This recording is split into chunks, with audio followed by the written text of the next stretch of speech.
The air in the haunted forest carried the smell of iron and pine, a resinous tang beneath the brittle edge of old snow. Jon listened to it the way a man listens for his own breath on a winter hunt.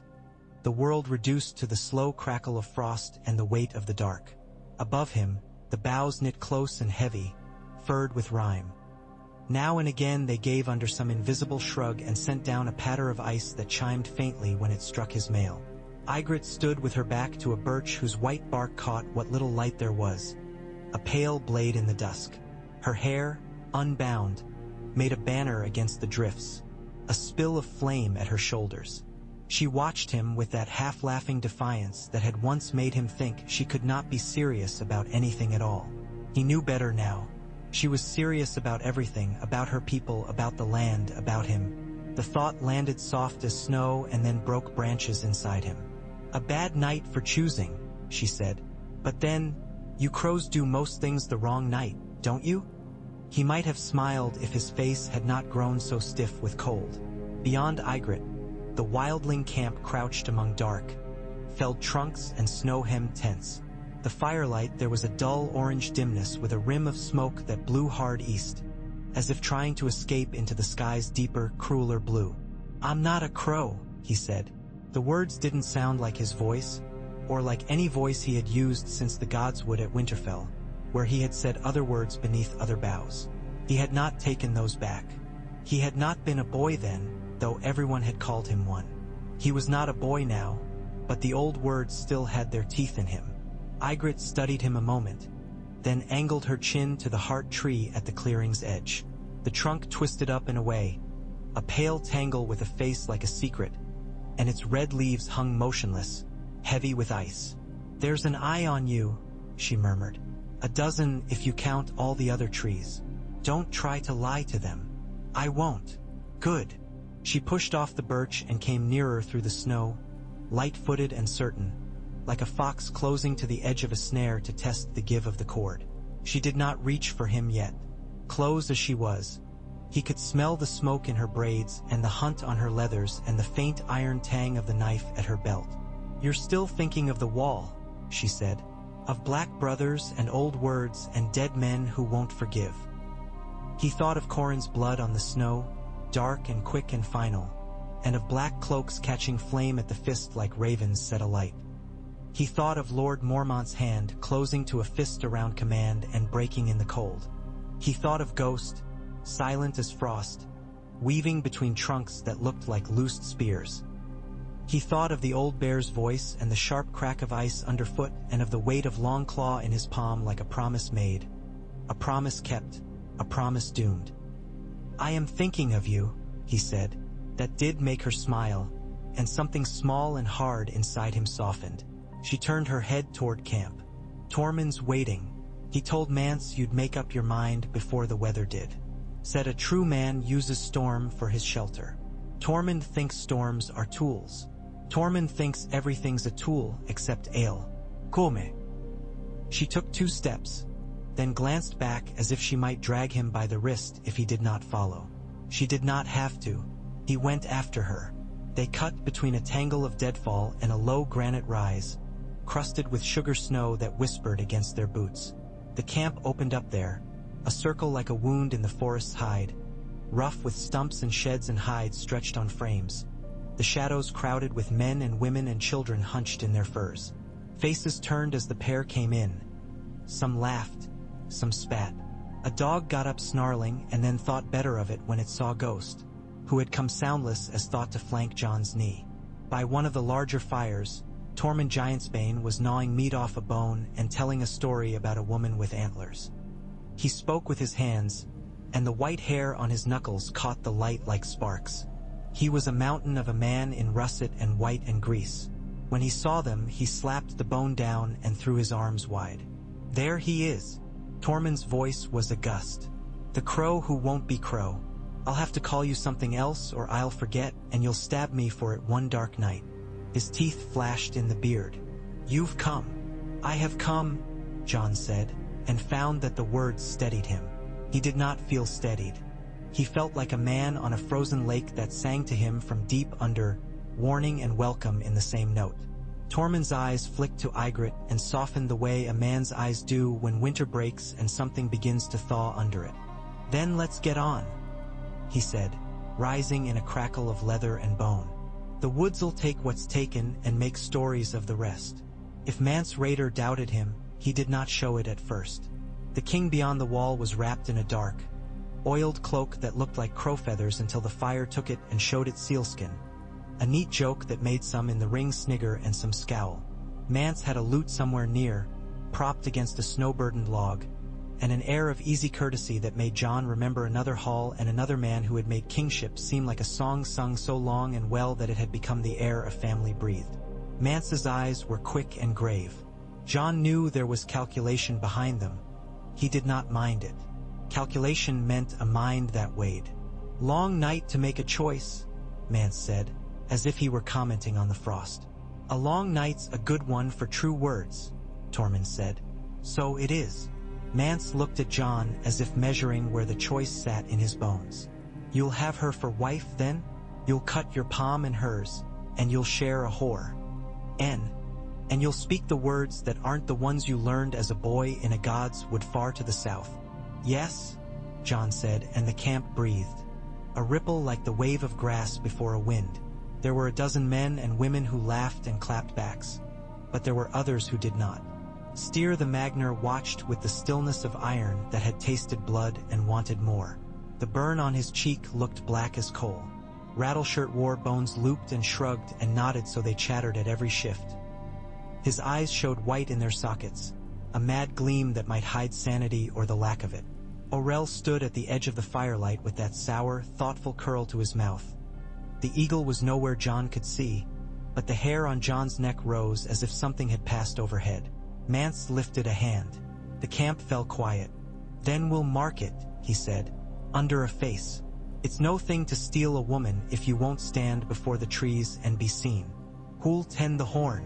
"I will," Tormund said at once and grinned at Jon. "I won't drink it all. She's fierce, lad. I'd not like to see you go short." "And who'll speak the words?" Mance asked, though his eyes were already on an old woman with a slash of a mouth and the biggest knife Jon had seen on any woman in camp. Her hair was smoke-white, braided with crow feathers and thin bones, fox skulls and bits of blue stone. She raised a brow as if to say, "Well, I will," she said.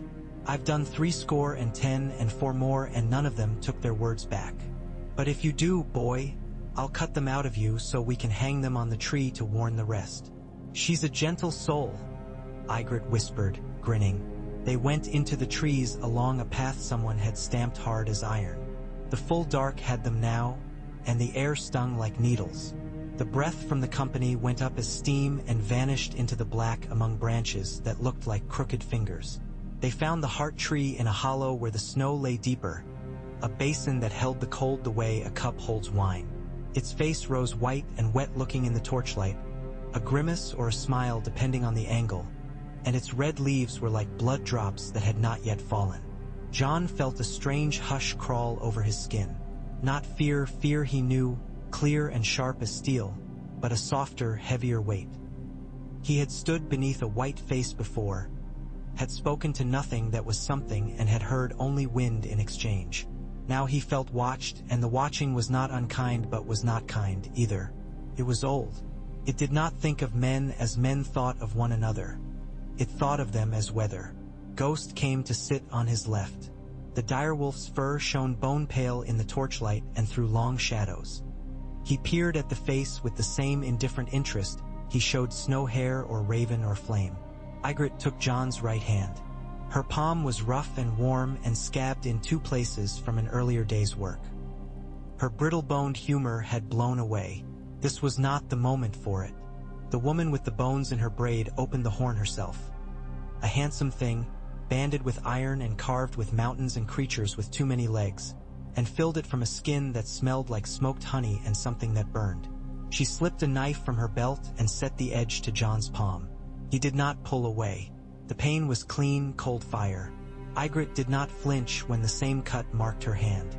Their blood slid into the horn, a thin thread each, and vanished darkly into the drink. The old woman lifted it with both hands, murmured something to the leaves as if reciting the names of the stillborn, and passed it to John.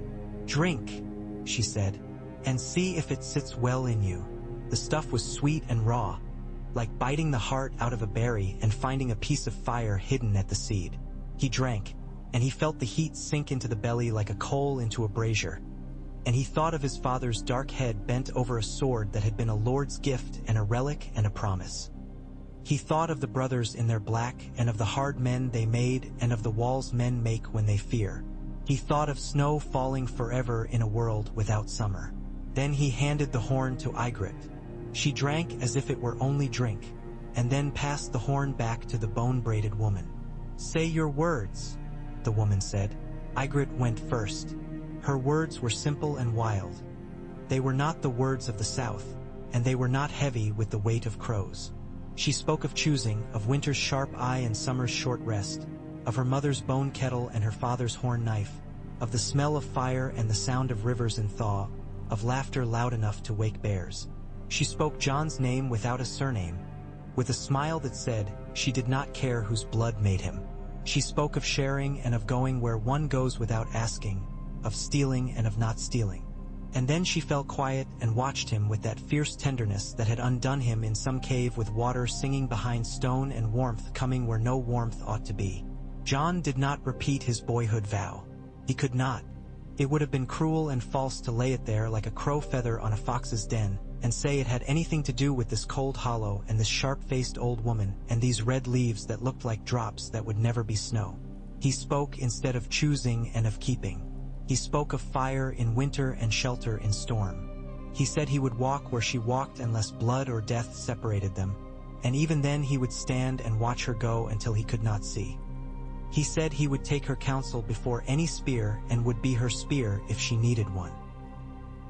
He said he would not run from her and would not let her run from him, not if she cursed and spat and threw rocks at his head, which made her laugh sharp as a crow and made the ring of wildlings laugh too, and broke the ice upon something in the hoe.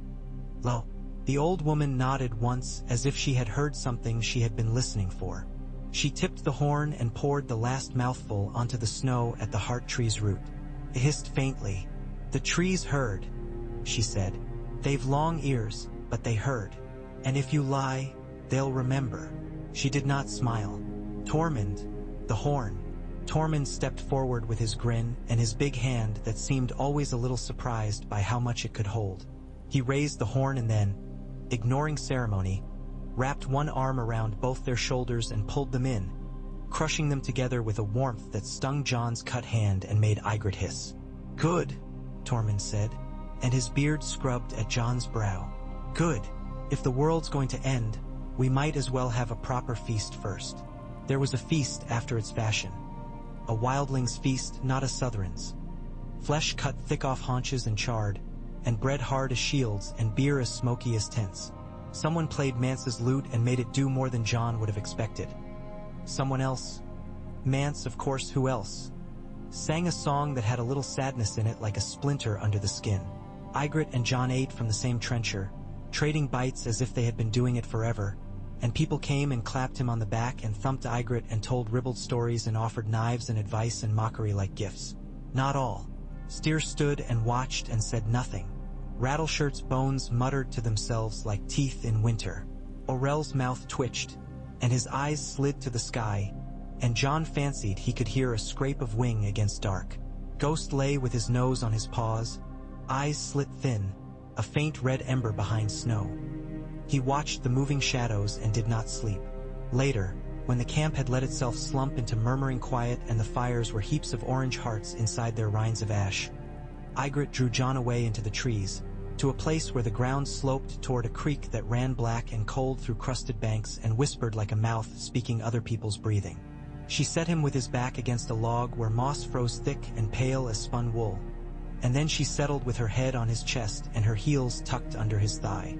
The heat of her went into him as if he were itself a log and she were the hearth that made him more than dead wood. "You said all the right things," she murmured. "Even the foolish ones. I meant them. Foolish things, when true, are still true. It's when they come empty that they make trouble." He stroked her hair. The tangles caught at his gloves. So he pulled them off and worked the knots gently with his fingers. The breath in the hollow of her throat made little visible clouds in the starlight.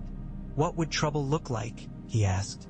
"Trouble would be climbing a big old wall with your people behind you and crows at your face and falling until you can't tell snow from sky. Trouble would be going south with bowls in our hands like beggars while your brothers throw stones. Trouble would be making men who fought wolves and giants sit on your south chairs and say thank you, please, like you're the men who beat them. Trouble would be the dead walking and you, with your sword and your plain face, trying to tell them it isn't a good day for walking." She snorted softly. "Trouble is everywhere. Then we'll need more than one sword." She said, and twisted so she could look at him. Her eyes were nearer the color of hills at daybreak than he had remembered. "Tell me one true thing." "I love you," he said, because it was the true thing that pressed hardest against the inside of his chest. "A better one," she said, but her mouth curved. "I do," he said helplessly. "I love you." She said. "That's two of the same. You're greedy." She reached up and tapped his jaw with a warmed knuckle. "Here's mine. You'll think hard about going back. You'll think a lot, because you made promises that weren't to me, and you're not made the way a man is made who can shrug it off and spit in the snow and laugh." "I won't go back," he said. "You might," she said, and did not sound afraid or angry. "If you do, tell me first. Not after. Not when the snow shows me the empty shape where you used to be." He kissed her hair and did not say again that he would not. That would be three of the same, and she did not like waste. They slept there, barely a thing that could be called sleep, curled together in a tangle of furs while Ghost's breath worked like a bellows. In the far night, something called like a broken horn and something answered like a wolf. John dreamed, and in the dream he ran with his tongue down and his legs long and low, and the world came to him through the small bones in his nose, and Ygritte was running alongside him with her hair streaming like banners of red leaf. In the morning, when frost silvered the hair at Ygritte's ear and the old woman with the bone braid snored in her tent like a dying bellows, Mance called him to the king's fire with Tormund and Styr and Rattleshirt and Orell. The day was as bright as winter lets it be, blue with a hard white where the snow took it, and the world seemed to crack when anyone moved. John took his place and folded his cloak for warmth. "We tested you," Mance said without preamble. His hands were pale and deft on the lute as if they wanted to make music while he talked. "We always test, but a man who'll speak words under a face is one we'll put to use. You know the wall better than any of us. You've walked it and you've watched for us from it. We intend to cross, and there's no path easy and none kind, but there are paths. The night fort is old. The gorge is treacherous. Queen's Gate stones sing when you walk near them, so they say. Eastwatch watches. We could take 100 ladders to 100 places. Tormund will lead one raid, Styr another. The Thens are too proud to stand back, and they'll go where it's RST because they think worst is a word for other men. But there are old stories. They say there's a place where the wall drinks men and out the other side spits brothers. We want to know the truth of it." He looked up, and every gaze around the circle came with him like iron filings to a lodestone. John kept his own steady. "The night fort," he said. "There's a well there. The old men tell tales of a thing below." "Tales are cheaper than marrow," Styr said. His voice had an edge like flint. "He can tell tales and be a crow still." "Peace," Mance murmured. He had a way of making a single word sound like a folding of the whole camp into something smaller and warmer. "So you'll go?" he asked John. "You and your new wife. Not alone. We don't do foolishness when we can throw numbers at it. But go quiet. See if the stones sing." "Giants hate that place," Tormund added, scratching his beard until it made a sound like kindling. "Makes their teeth hurt, they say. Wolves skitter there. It's full of old food and old ghosts. You go to a place like that with respect, or you don't come back." "I'll go," John said, and felt the weight of the choice. There was a taste in his mouth like blood and iron, something keen. Ygritte was behind him with one knee in the snow as she tightened the thong of her boot. When she rose, she looked not at him but at Mance, and her chin had a set to it that said she would not have begged if Mance had said no. Rattleshirt laughed, high and careless as some bird that eats carrion. We'll send him to a crow's place, and if there's a hole he'll fit in it better than any of us. You'd fit through a keyhole if the door hit a soup pot, Tormund told him, not unkindly. Orell said nothing, and in the far blue the eagle traced a small circle and was gone.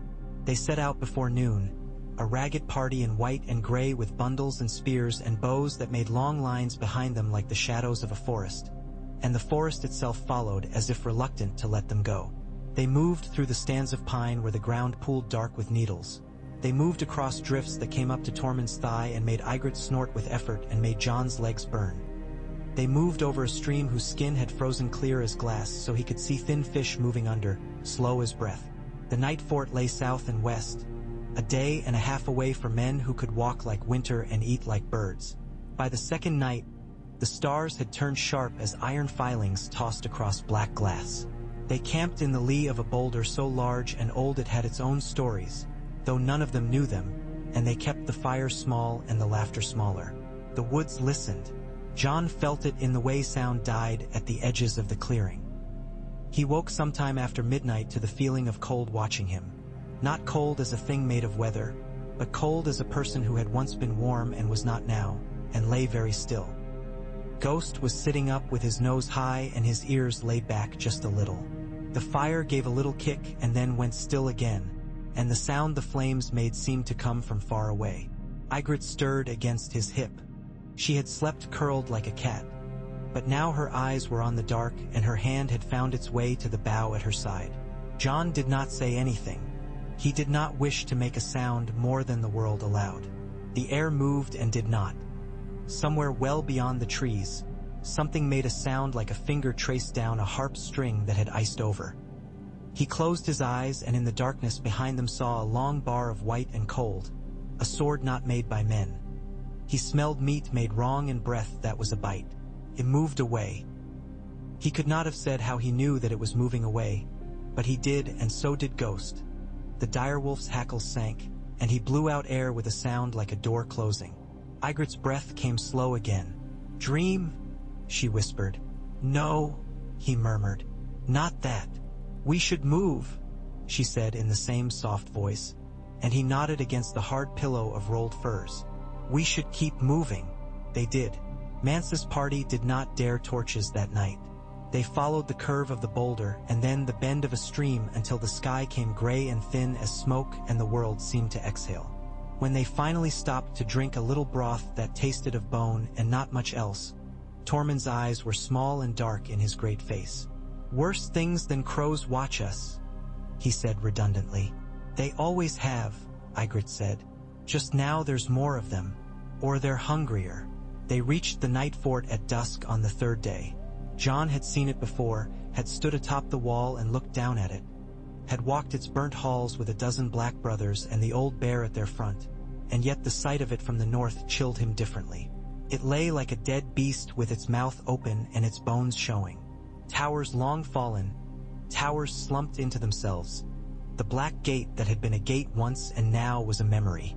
The snow here seemed to lie in a different way, with a curious flatness as if something underneath was pushing up to meet it.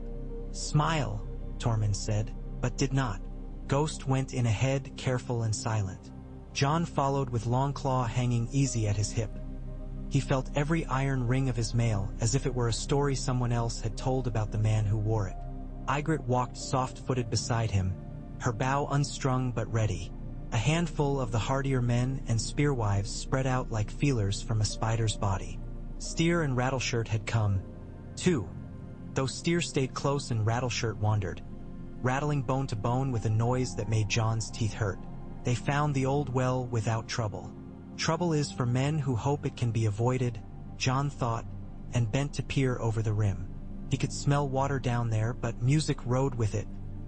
A hush and a murmur and something like the sound his father's voice had made when it came through a closed door and lost everything but the shape of authority. He tied a cord to a post and went down first, hand and foot, the rope burning his cut palm. The cut had crusted hard and then softened again and bled fresh, as if it wanted a place here like everything else. The bottom was a chamber, round and wet, carved out of ice and stone so long ago the carving had forgotten it had ever been carving. The wall glowed faintly like old bone. The light came from nowhere and everywhere at once. Jon turned and the glow seemed to follow as if it were the question in his mind. Not what, but who. The thing that lay under the world looked up at him. It did not move. It was a face cut in white with eyes like black lakes. Its mouth was a line that had held words for so many winters that they had turned to marks in a tree's flesh.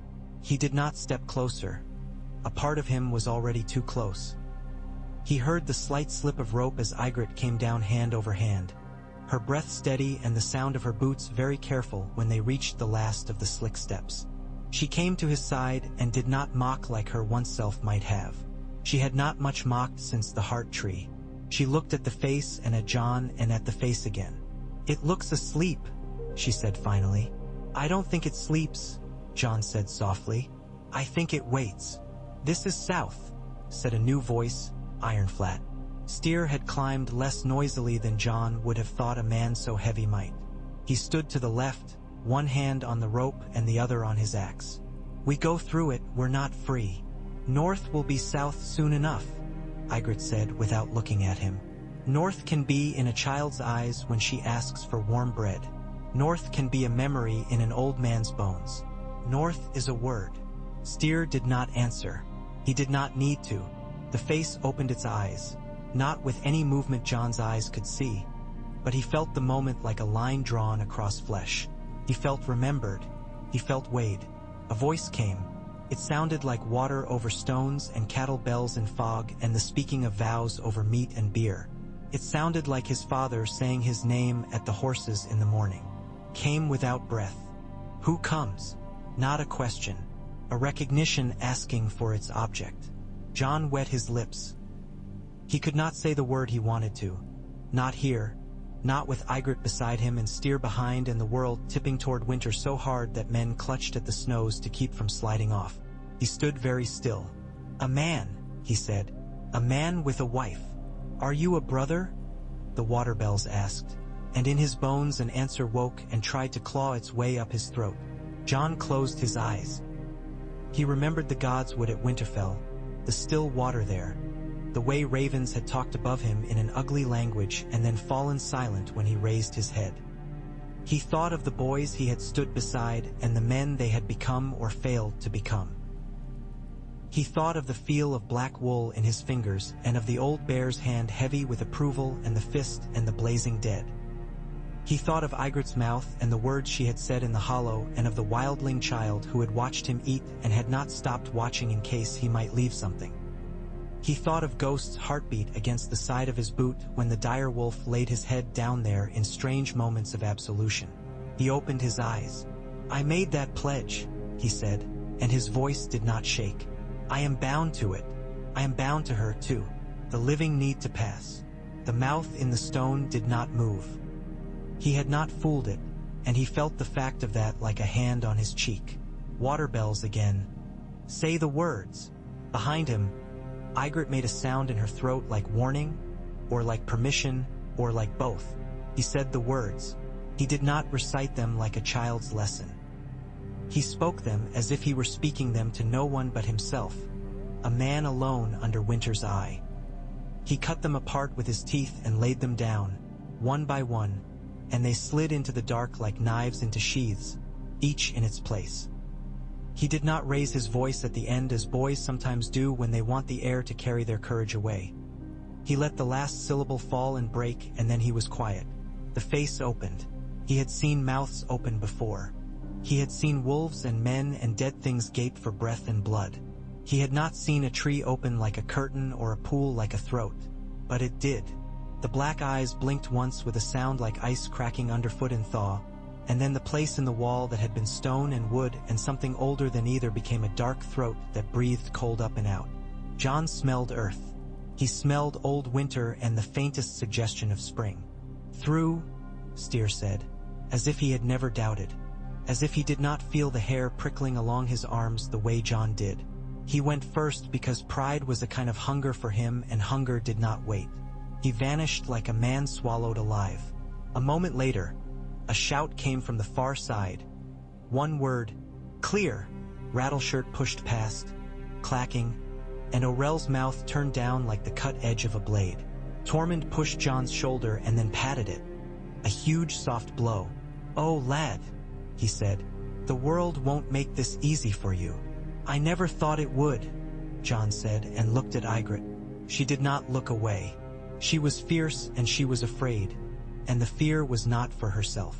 "Go on, Crow," she said, though she said the word the way a woman might say the name of a thing you had been once, as a boy, and then had grown beyond. "I'll be right behind you if the trees don't bite." He went through. It was like going down a well and up a chimney and along a vein in a body all at once. The cold had weight and shape. The dark smelled like old wood and old stone and like nothing human at all. He thought of bones. He thought of the quiet voice that had asked if he were a brother and the way it had sounded like his father and the way that had hurt. Then his boot met stone and the air changed and he came up into the night fort's belly on the south side of the wall, where the history said monsters had been and men had never wanted to admit they were the same. The chamber there was smaller, or seemed it. Perhaps it was the south air making its mouth small. Styr stood staring up into the white of the thing in the wall as if it might spit him back. Rattleshirt grinned in his bones with that hungry look naked men have for kitchens.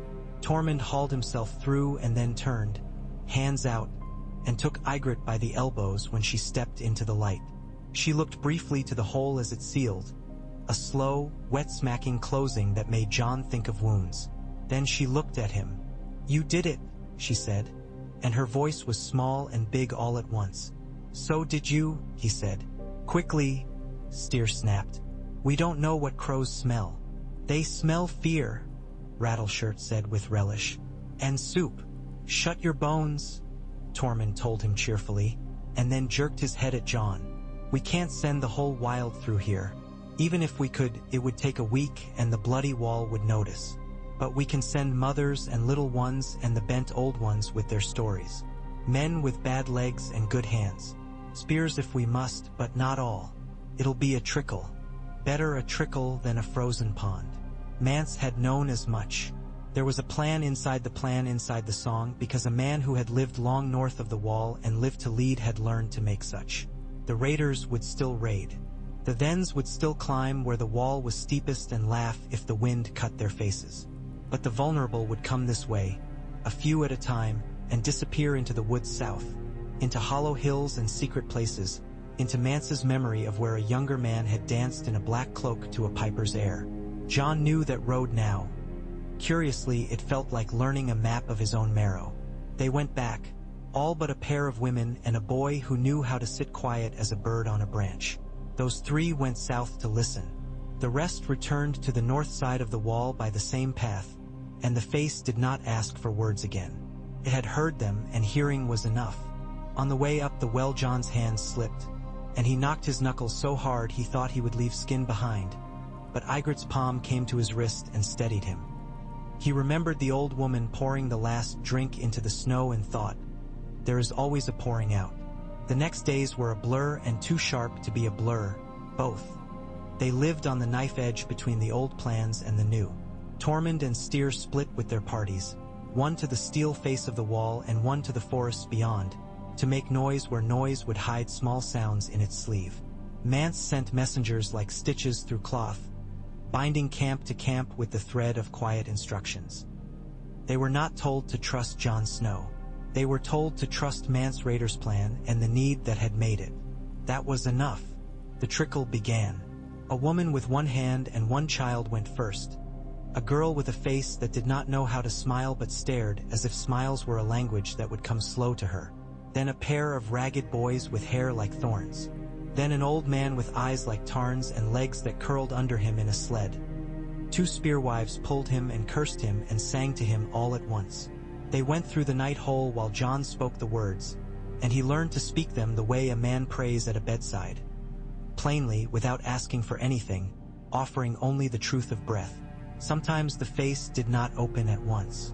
Sometimes the air grew colder after it opened, and once there was a sound from behind the wall.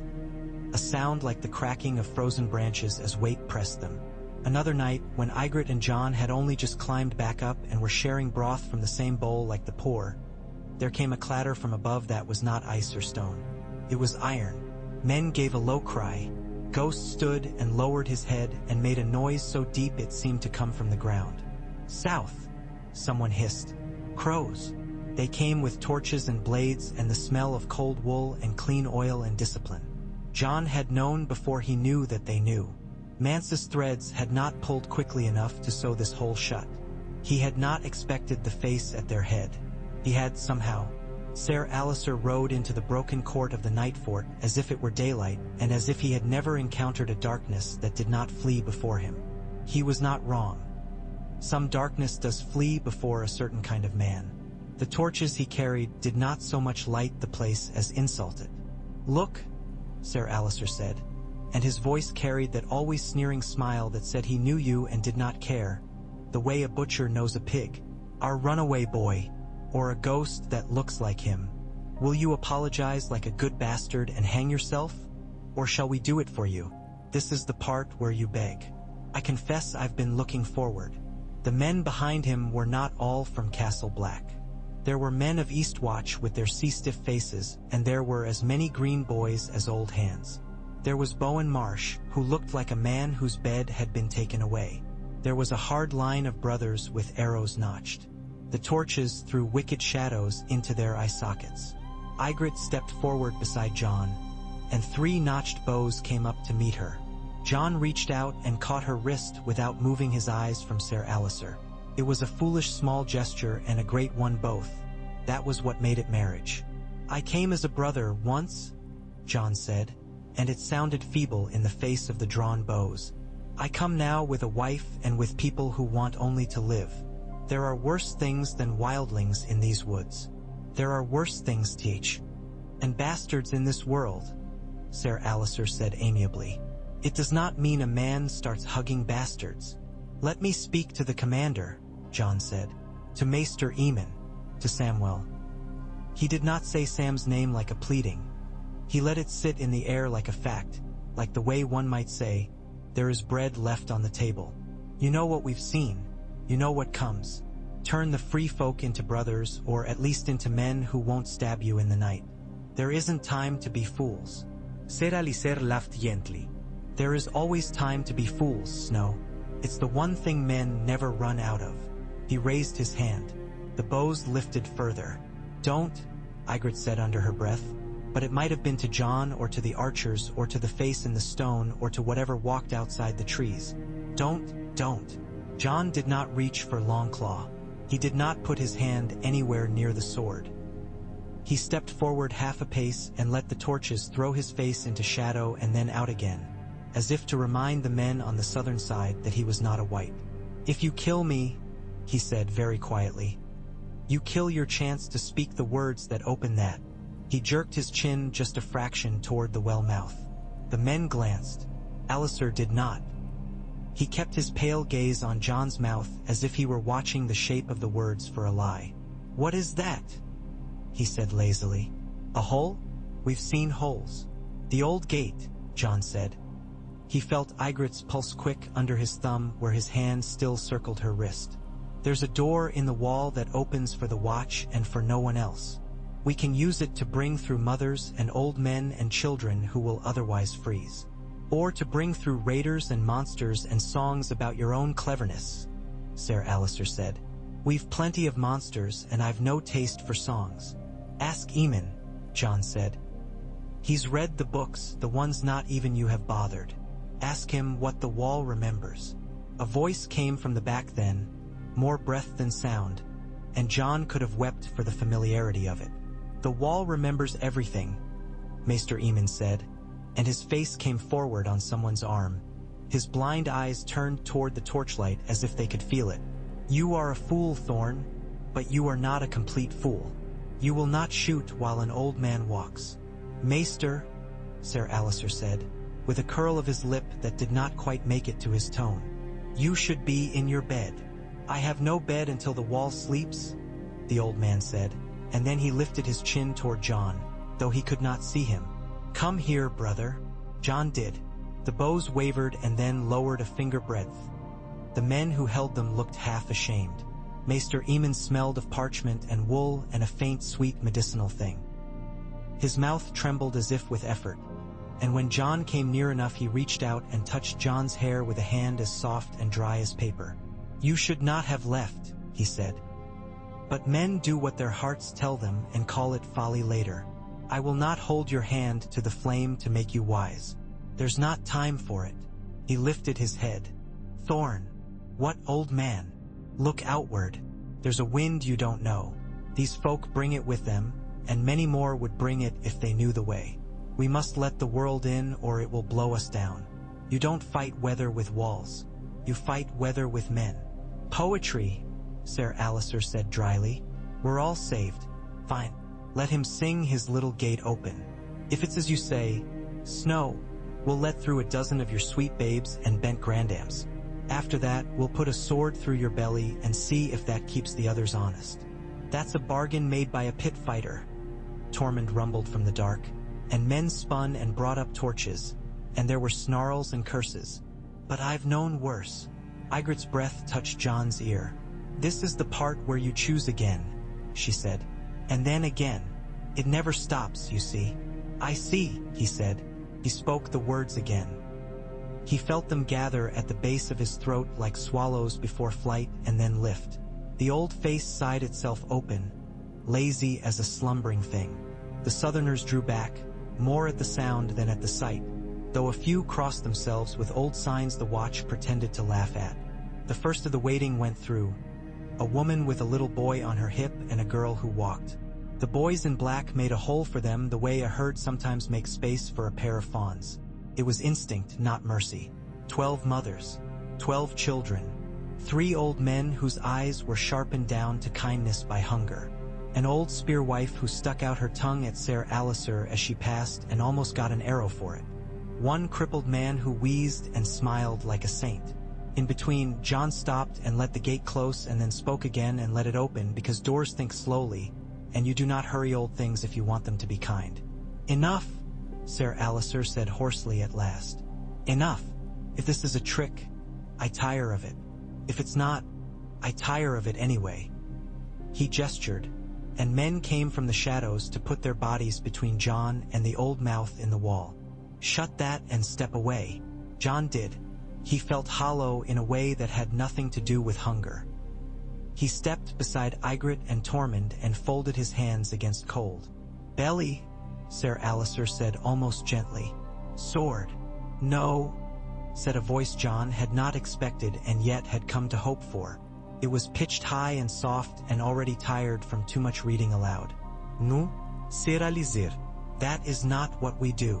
Sam stepped into the torchlight with a look that would have been comical if the air around him had not hardened at once into an argument he could not afford to lose. He wore black and a face that was trying to be brave. He smelled like ink and fear and a stubbornness that had been slow to learn it was stubbornness. Behind him stood a girl bundled so round, Ly in a cloak that she looked like a traveling bread loaf. She held a child who slept. Sam stood with his hands shaking but not leaving his sides, and he met Ser Alliser's eyes. "We'll take their word and their passage," he said, "and we'll take the rest later when we can stomach it. For now, we take the women and children." "Who told you to speak, Tarly?" Ser Alliser asked in a voice that had acquired stones. "Was it the raven who'll sit on your coffin?" "No," Sam said. "It was me." And then, as if realizing he had said the bold thing, he blinked. "And Maester Eamon." Maester Eamon said nothing at all. He looked cold and carnivore thin, and his cheeks seemed hollower than memory allowed, and yet Jon thought he had not seen him look more kingly. Something changed then in the night, like a wind biting down. Even the torches felt it. Men shivered and looked beyond the arch of the broken court, beyond the bled shadows. Ghost stood and his lips drew softly back from his teeth. The woods were watching. The woods were coming. "Not here," Tormund said very low. "Not with torches." He hiked his belt and spat and then put a hand on Jon's shoulder and squeezed so hard Jon felt the blood leave and then return. "We'll have to stand together, Crow Boy. That was always the way this would go." Ser Alistair did not spit. He did not curse the way men curse when their courage ends. He lifted his chin like a man going to a bad meal he has paid for. "Archers," he said plainly. "On the walls if they'll hold you, the rest of you forming squares. Thorn with you." He looked at Jon for a long time, and there was something like hate in his eyes and something else that would never be love. "Snow," he said, "if you are going to die like a traitor, do it after we have lived." Men moved. Old habits reached out of long practice and pulled them into shapes that made more sense than the night. The free folk fell into their own shapes without orders at all. The night fort woke for a battle it had not seen in 100 winters and shook itself slowly. The first of the blue-white shapes came to the arch. They made no sound, but the air screamed a little where they passed. The dead men who followed them made all the wrong sounds, but less than Jon's memory had prepared him for, and somehow that was worse. He drew Longclaw. The blade drank the torchlight and gave it back gray as morning. Ygritte stood at his left with an arrow on her string. She had never looked prettier or less like a thing made merely for tenderness. "Aim for gaps," he said, not to tell her anything she did not know, but because men say things in battle to knit themselves into something that is not individually afraid. "Avoid them with cold swords. Go for fire." For fire. He did not have much fire to give. He had oiled rags and small jars that smelled of pitch and bravery. He had a mind that understood the way enemies moved. He had a woman whose hands were steady and who had flint by habit at her belt and could strike sparks with a laugh. He had a wolf that moved like a white mistake among the dead and brought them the final kindness of stopping. When the first of the white ones came close enough to see its eyes, he thought he would go to pieces. He did not. It lifted its weapon. No iron, but something that looked like a thing grown from winter, and he stepped under its reach and struck at its legs the way his master-at-arms had taught him so long ago that the memory felt like a story. The blade did not love what it met. The cold came up through the hilt into his hand and bit like a dog, and for a heartbeat he knew he would drop Longclaw and that the thing would turn its head and watch his fingers freeze and fall. He did not drop it.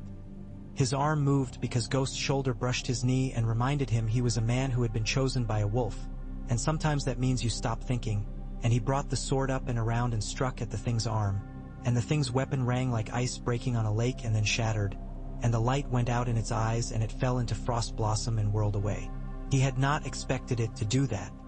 He had half thought it would laugh and unman him with its breath. He drew breath and did not think of miracles. They held. The South men and the North men took turns not dying. Sam fired a crossbow at something with bad aim and good timing. The bolt went into a dead man's mouth and out the back of his neck, and the body folded as if it had always intended to lie down there and rest. Ser Alistair fought like a man who could not ever be quite surprised by how hard things are and therefore survives them slightly more often than he ought. Tormund traded jokes with Rattleshirt that involved more knives than jokes should and laughed so loudly the sound became a rallying point men aimed their courage at. Ygritte's arrows sang. They went in and did not always stay in, but everyone found something it could do. Zings and thumps and unsatisfying quiets. She did not smile. Her mouth was a line that meant work. Once, when Jon had to step backward hard, she put a hand on his hip and shoved him the half-inch he needed to miss a blade of winter. He did not turn to thank her. Later, he told himself. Later. Later came, and the white ones slipped back into the watching woods the way fog slips off water at sunrise. The dead who had not died again lay still enough this time. The men looked like men after a birth. Awed and bloody and a little ashamed by how loud they had been and how little they had understood. Jon's hand shook. He let it. "You fight like a crow," Tormund said, laughing. "And you fight like a wolf. And you fight like a husband who knows what he stands to lose if he chooses badly. It sits well on you." Ser Alistair leaned against a broken wall and breathed as if he hated it. He looked at Jon with the old hate and the new lack of other options. "We can't hold this," he said. "We can't hold anywhere. We see. And try and we will because it's what men do, but we can't. We need." "Men?" Jon said. "Food," Ser Alistair said grimly. "Fire. Walls that aren't ruined. And men." He rubbed his eyes and then stared at his gloved hand as if surprised by it. "We make a truce, Snow. By the Lord of Bones and by all your songs. We make it until the wind changes. Don't run. I won't, Jon said, and glanced at Ygritte.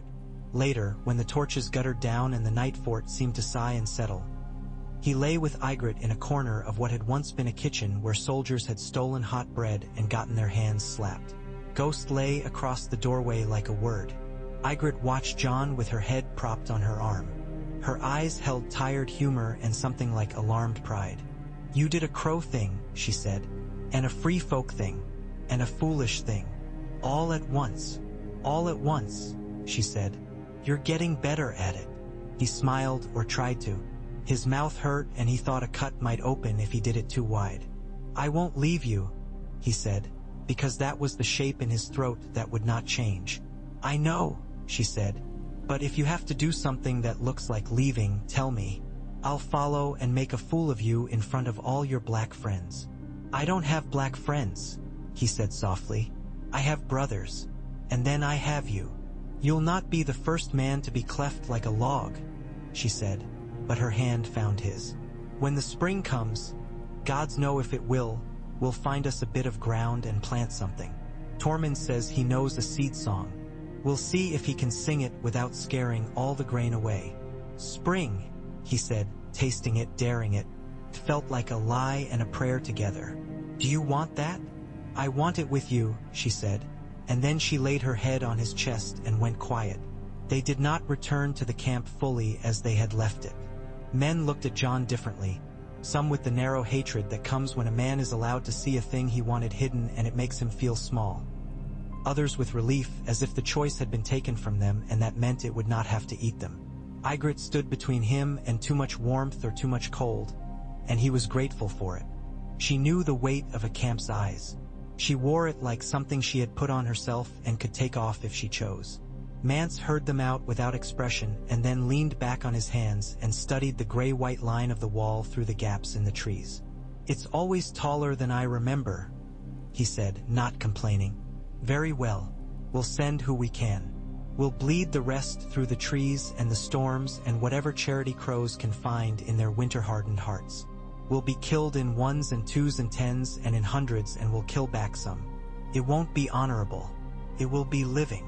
Styr made a disgusted sound. If we go south to live in cages, better we die hitting stones with our heads. You'll do what your pride can survive, Mance said with a glance that had steel in it. Not much, true, but a little. Nights came fast then, and days were stitching between them. The truce at the night fort spread outward like a warmth no one wanted to call warmth in case it fled. Men east took to the idea more quickly. The sea makes men pragmatic. Men west scowled and spit and then helped anyway when a spear wife with twins turned up blue-lipped and desperate. Some thens crossed and ate at South Fire like men who had won and were being generous. It did not go down well, but it went down. Word reached them of other things.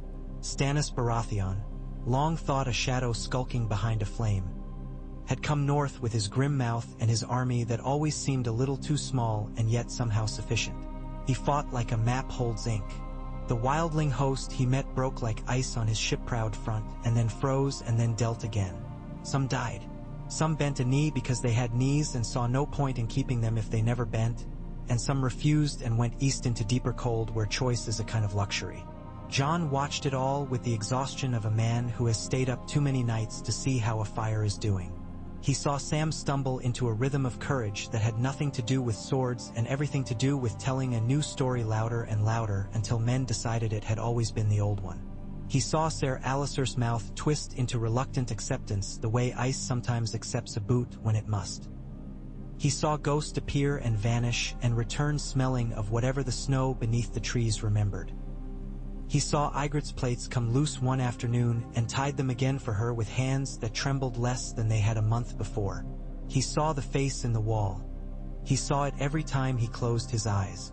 It did not grow softer. It did not grow crueler. It waited.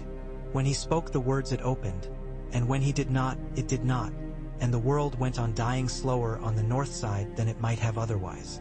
They paid for every dozen saved. Men died in the hollow between the broken kitchens and the well. A boy named Wool left a finger on the edge of a shield and laughed at it and then cried for it later when the fire burned low. A woman with cheek scars that made Beauty angry volunteered to go back through the black gate to fetch a child who had not come when his mother did. She did not return, and John did not say things men say when they wish they had the right to weep.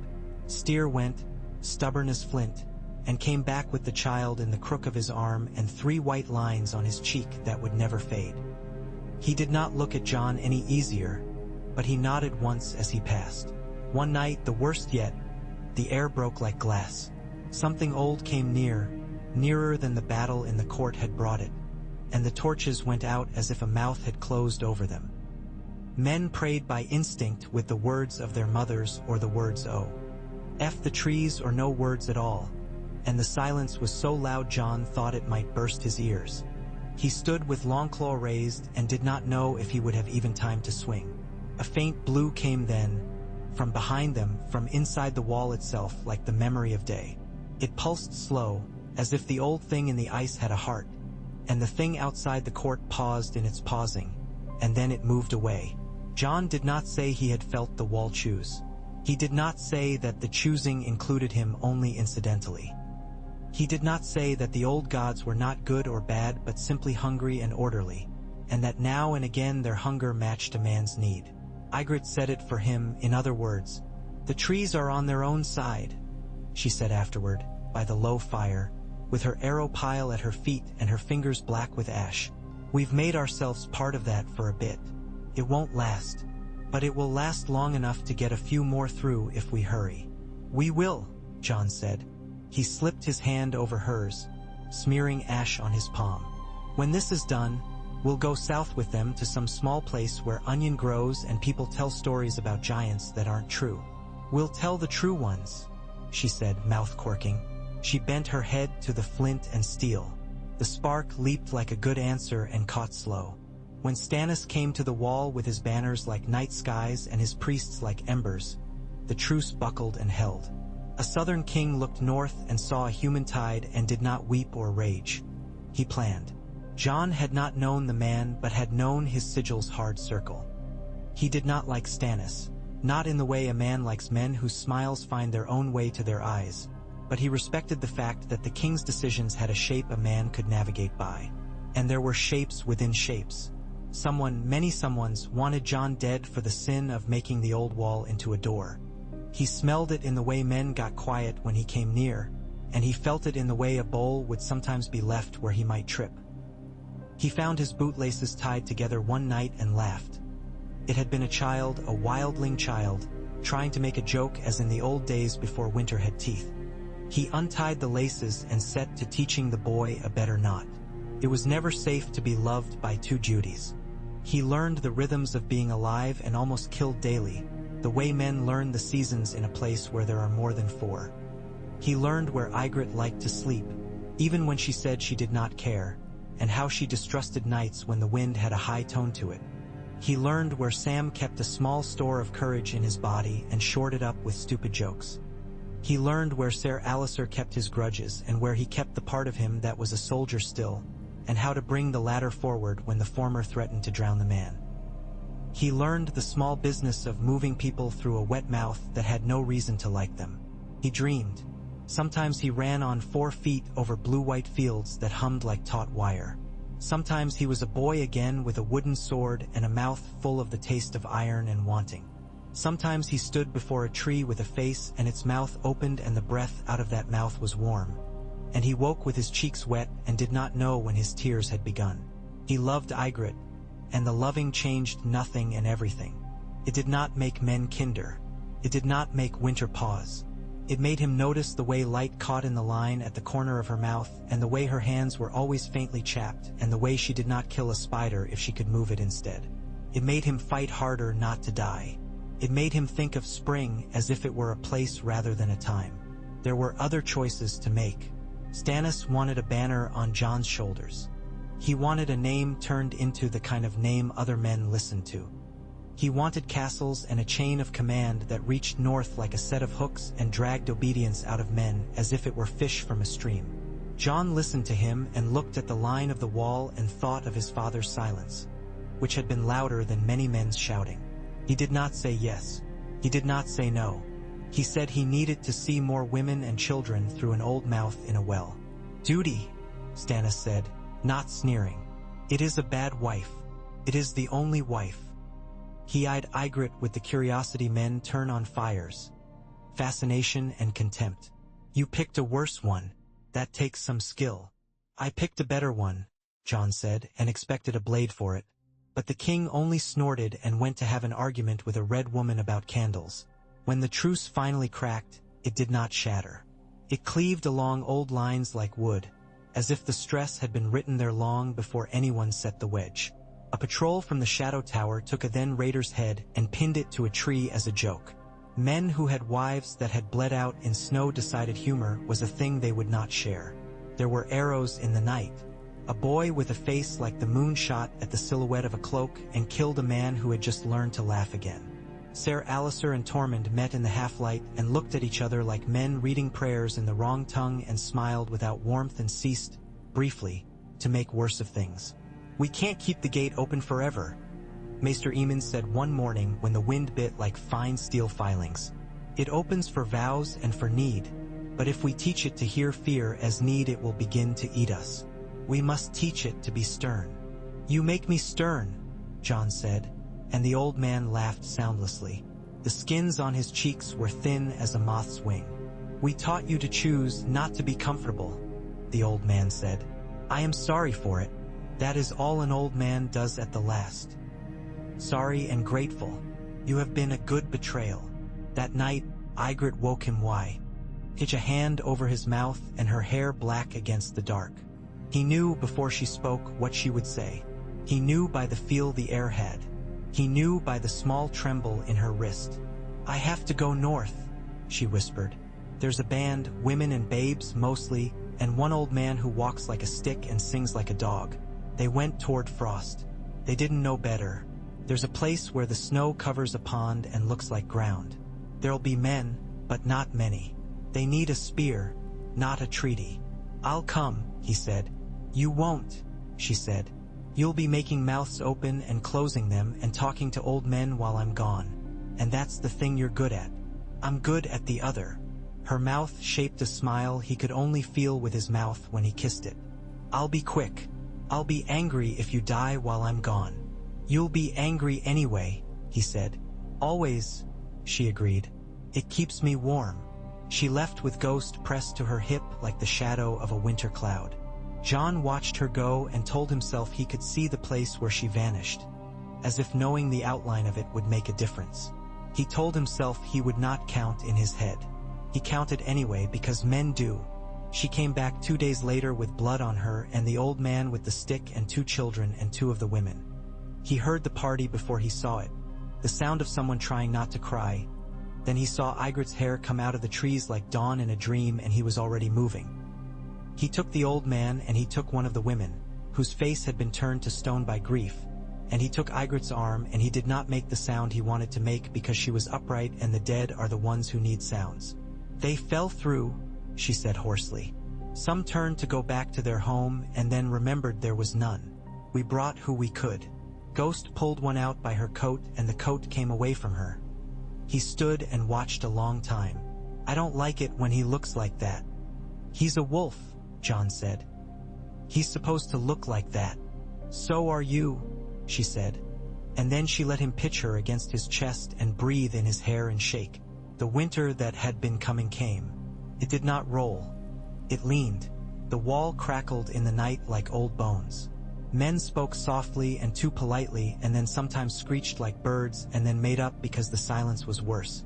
They kept opening the mouth and they kept closing it. They learned to sing a little when they did it.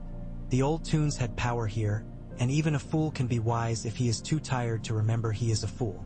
One day in the marrow of all this, Jon woke to a sky so clear, he could declare each star even with the sun up, and to the smell of burning pitch, and to the sound of a boy laughing because the fire had caught it once. He moved into the half-light and saw Ygritte kneeling with her shoulders hunched, blowing on a twig bundle like a mother kisses a baby's brow. The flame took and held. She looked up at him and grinned. Her face made something happen to his, as if it were a set of strings pulled by her fingers. "You know what I'm thinking," she said. "About bread," he said. "That too," she said. "About ground. About onion." She jerked her chin. "About a bit of earth that will be ours, where there are more than 2 songs to sing." He could see it because she put it in his eyes. It was a place with stone for a foundation and thin soil that would do for hard plants that liked to work. It was not far. It was south of the wall, but not so far south the trees forgot which way the wind came. It was near enough to watch with one eye while the other watched men. It was smaller than a man's desire, but bigger than his fear. He set his palm on the crown of her head and held it there and was still.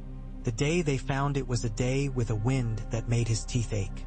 There was a clearing with a ruin that had been a cottage, and the stones remembered warm hands and the way hay smells when you bring it inside. He stood and looked at the stones and then at Ygritte and then at the line of the wall in the distance, a pale knife. She lifted one and set it somewhere it had never belonged and made it belong. He did the same. They made 2 walls and a stack of firewood and a mistake or 2 that they laughed over and changed.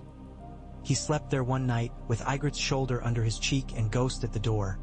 While Sam watched the mouth and Ser Alistair scowled and Tormund drank of a skin he said had fermented the better for being buried in the snow a week. Jon slept and dreamed that the face in the wall spoke his name, not as a brother and not as a traitor but as a man. And when he woke, the sky had the promise of a softer edge and he did not know whether to believe it. He believed Ygritte. That was enough. When the worst of the moving through was done, when the trickle had become less of a need and more of a way of living, Jon stood on the ruined wall of the Nightfort's court and looked out at the forest. The trees stood the way old men sit when the long day's talk has ended. The breath of the world went up and vanished into the cold, over and over, as if it were praying without knowing to whom. He did not think himself a hero. He did not think himself a monster. He thought himself a man who had made many small choices and a few large ones and had not died of either yet. Ygritte came up beside him. She leaned her hip against his and set her hand on his shoulder and squeezed once, and he felt his bones admit they were bones and not iron. She looked where he looked. He looked at her. "Tell me," she said, "if you know now what you are." "I'm yours," he said, which was true and also convenient and also enormous. Then he added, because she had taught him to add, "And I'm theirs too, and his." He meant the old man with the blind eyes and the little mouth. And his. He meant the wolf whose breath smoked at his knee. "And mine." "Yamine." Ygritte's smile climbed through her face like a man up a ladder and then leaped. "There it is," she said. "You learned something. Just the one thing, mind you. Don't overburden your head." He kissed her. Below the wall, in the shadow of a broken tower, a group of free folk women sang a Stitcher's song, and the sound of it made the hair at the back of his neck prick in a way that was not fear. The sun came thin through a rent in the clouds, and the snow showed 1,000-minute glitters like meant promises. Somewhere to the east a horn blew a long, low note, and men moved to their posts without panic, because not all horns call death. Winter still leaned. The old face under the wall slept or waited or watched. Stannis folded maps and unfolded them. Sam wrote and then rubbed out what he had written and wrote it again. Ser Alistair sighed and went on not liking Jon as a matter of principle and remaining a man one could trust with a gate as a matter of practice. Tormund fell asleep with his hand around a mitten full of freeze and woke laughing at nothing. The Thens made a stew and ate it without sharing, then shared the next night and glared while they did. Ygritte and Jon moved between the mouth and the cottage and the camps and the long shadow of a choice made under a white face. And the shadow kept pace with them and did not overshadow them any more than any choice a man cannot unmake. They became a story told at fires. In one version, it ended badly. In another, less often told because men prefer their grief to be tidy, it did not end at all. On a morning so bright it felt like defiance, Jon woke early before Ygritte and went out to piss and to look at the line the wall made against the sky. Ghost padded after him and then stopped before the threshold, as if reminded of a rule only he knew. Jon stood with one hand on the stone and felt the rough certainty of work. The air cut him. He closed his eyes and saw branches across a boy's winters and always the space in them where a face might be, and he said, aloud in that desolate brightness, "I will witness." He did not ask the trees for permission. He did not ask the wall for forgiveness. He made a quiet vow that had no ceremony and no horn and no old woman to cut his palm. He made it with both of his wives, the old words and the wild one, listening, and neither of them satisfied, and both of them bridge enough for many feet. Ygritte came with her hair loose and her feet quick and stood on the other side of him and didn't ask what he had said.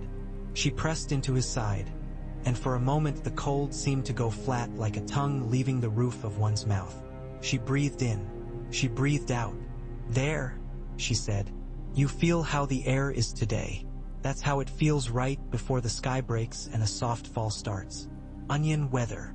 He laughed, because he could hear in her voice the place she had made in her mind where onion stalks were green and sharp, and he wanted it. "Yes," he said. "Onion weather." Ghost watched the line of the trees. The sun pulled itself an inch higher up the window of the world and stuck there, stubborn. Men woke and shouldered their duties like bundles they would be glad to set down and never did. Women rose and began counting and did not stop until their eyes closed again. There were arrows to fletch and boots to mend and soup to swallow and old songs to remember. There were choices like small stones all over the ground. You had to watch your step or you would drive one into your heel and limp all day. "You remember the cave?" Ygritte said suddenly, low, not looking at him. "With the water and the way the sound went around and the warm." "Yes," he said. "We could live there in our heads," she said. "Men do. They live in the warm parts they remember. And they die without noticing they've spent all their days in a place that doesn't exist anymore." She rubbed her nose with the back of her hand. "Let's not. Let's live here, in the cold, where things are stupid and sharp." "All right," he said, surprised into a small helpless smile. "As you like." "As we like," she corrected, fierce an instant and then softened. "You know nothing," she murmured, and then with a kind of wonder, "Jon Snow." He bowed his head into the bowl of her shoulder until he could not tell his breath from hers. Then he raised it because the day was coming and they had chosen, and the old face in the wall would keep asking and he would keep answering, and winter would not spend itself all at once when so many mouths were thirsty and so many old things patient. The wind came over the wall and smelled of the sea far away and of the bones of long-fallen kings and of onion, faint and ridiculous, and he laughed again, and Ygritte shook her head at him and laughed too. They turned together, and together they walked toward whatever work the day had put laboriously in a line for their hands. The snow creaked beneath their boots. The forest listened. The wall remembered.